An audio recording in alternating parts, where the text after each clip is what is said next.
Congressman, good to see you again here. Great to be back, Jason. You succeeded the late Kay Granger, who died, a political trailblazer in North Texas. She was the first female mayor of Fort Worth, first Republican woman in Congress from Texas. You knew her personally. What do you think her legacy is? And first Republican woman on share of appropriations. Yeah, extremely difficult to do. You know, she'll go down as a legend, a Texas legend. She really was. She was a trailblazer, like you said. So well respected in Washington, D.C. I can't tell. You know, the number one question you get from more senior members as a freshman is, who do you replace? And every single time I said Kay Granger, their eyes lit up and their mouths open. I'm like, oh man, you have huge shoes to fill. Everyone says that. And it's true. The more I talk to people in Washington, D.C., how respected she was, especially from every single person on the Appropriations Committee. Again, you don't become chairwoman or chairman of any committee without the respect of your fellow members. It's not that easy to get there on any committee, let alone the most powerful, the appropriations. So, an incredible legend. How have you filled her shoes?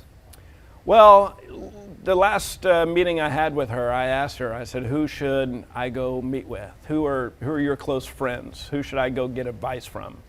And she gave me a list of people. And of course, everybody that I've gone to visit with, you know, loved her, respected her. And they've kind of said, you know, do it Kay's way. I mean, Kay's way is the way, how them and many members feel. Work your way up, work hard, work your way up, and good things will come. So she certainly is a model of mine, and someone I admire tremendously as far as how she rose to the ranks in Washington, D.C. Tell me about the first time you met her. Do you remember that? You know, I don't remember the first time. Someone else asked me that the other day. Yeah. It's certainly when she was either on council or mayor, just because I was involved in the community. I wasn't an elected official at the time, but just being... You were a young man. Yeah, young man, exactly. Yeah. Just involved in Fort Worth, so I don't remember the exact part. Maybe it was at Joe T. Garcia's one night, who knows.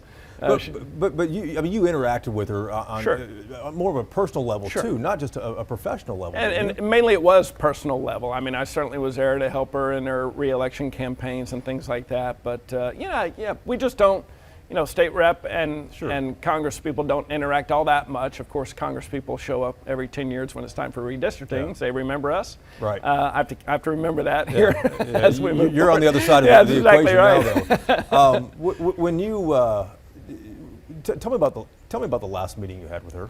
Yeah, the last meeting is after I had several meetings with her up in her office in D.C. during the campaign. When you were running for when I was running for her seat, and she was very interested to know all the details of the campaign and all the she was very detail oriented. Yeah.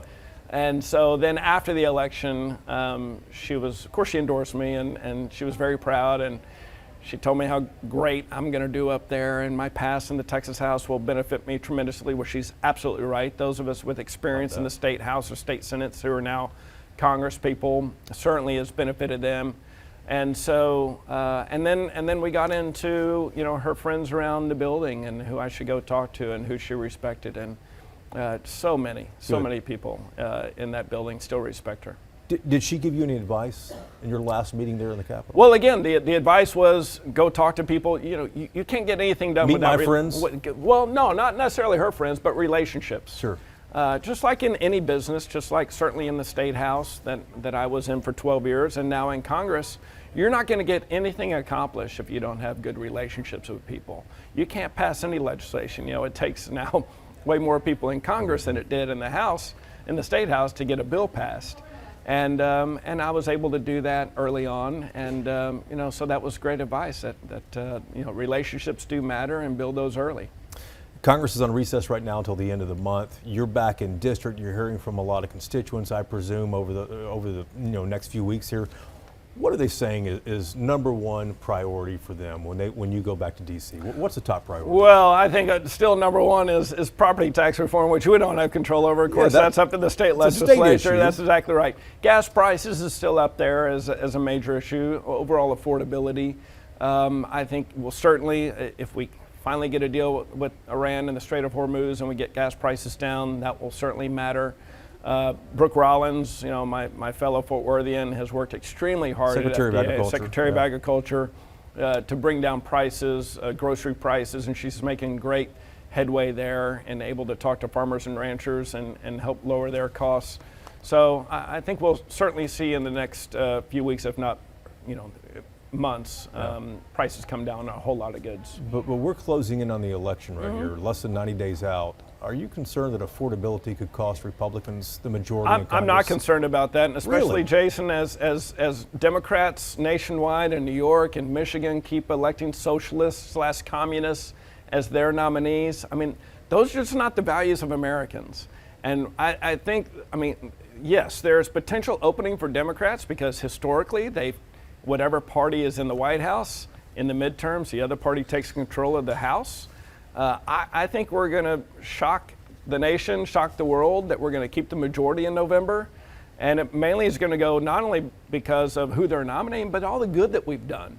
We've done incredible things in the last year and a half. And but people vote with their pocketbooks. At the end of the day, you know that. You've done it too. And that's what I'm saying. Yeah. Gas prices, certainly by election day, gas prices will be way lower than they were. You think so? I guarantee it. Well, the war with Iran's still going on. The fighting in Iran's still going on. I mean, there's no guarantee that's going to happen. Yeah, but there's plenty of between now and supply then. out there. That's the whole thing.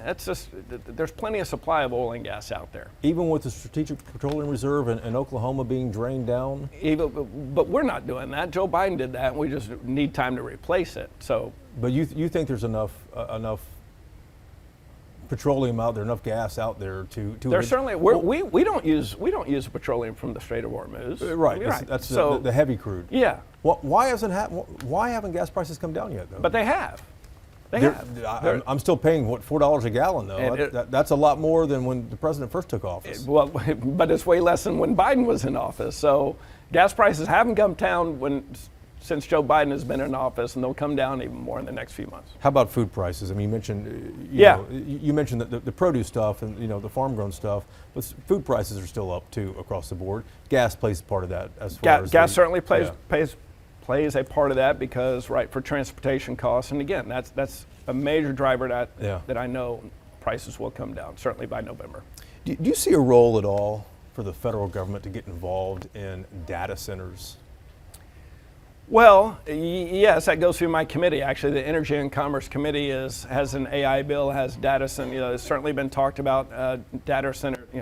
In fact, the ranking member, the Democrat on the committee, has said he would like a overall halt to data centers being built across the United States. What's kind of happening in That's Texas not the too. right policy, but that's not the right policy. We need data centers, but we need to build them smartly, right? We need to make sure they're not sucking up all of our water. We need to make sure they're not overbearing our grid.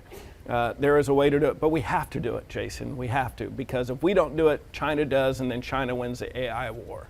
No one in America wants China to win the AI war. Yeah. AI is here. AI is coming strong. It's coming even stronger.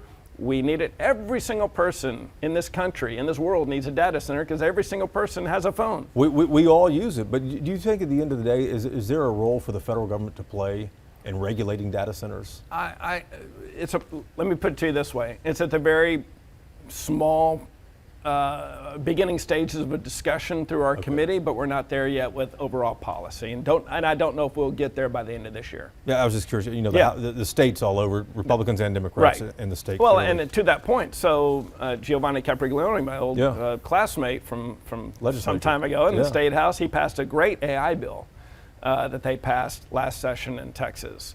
Well, they're kind of using that as a model to pass a federal AI bill. Now the question is, I didn't know that. Yeah, Jill's been up there and talked to the person who's kind of writing that bill, and so the problem is we'd have a federal bill that would override what Texas did, what states do, but there are some states that don't have this that need that guidance and need that policy.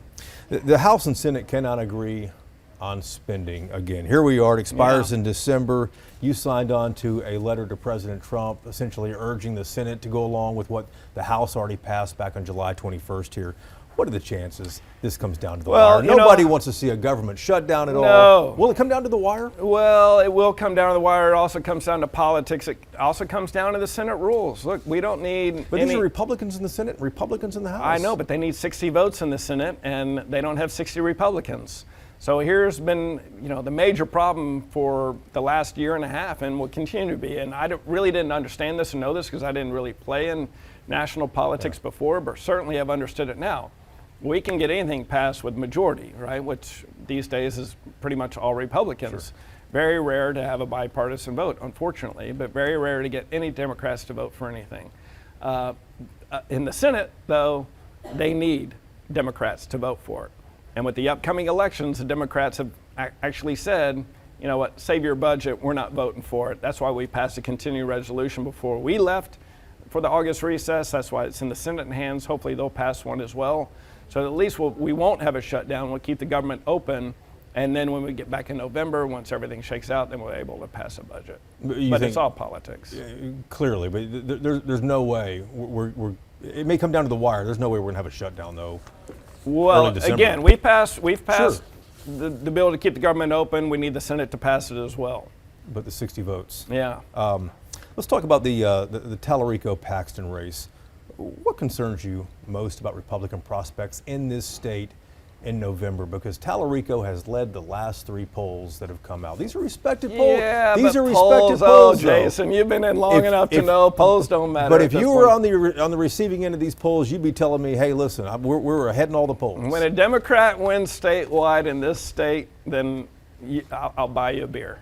It's still Paxton's race to lose? It's absolutely. Paxton, well, it's not his to lose. Paxton will win. How close do you expect it to be? Well, look, I mean, the Cruz-Beto race was, what? 3 points? 3 points last time. So, but it doesn't matter. A win's a win, and I fully expect Ken Paxton to beat James Tallarico on the issues alone.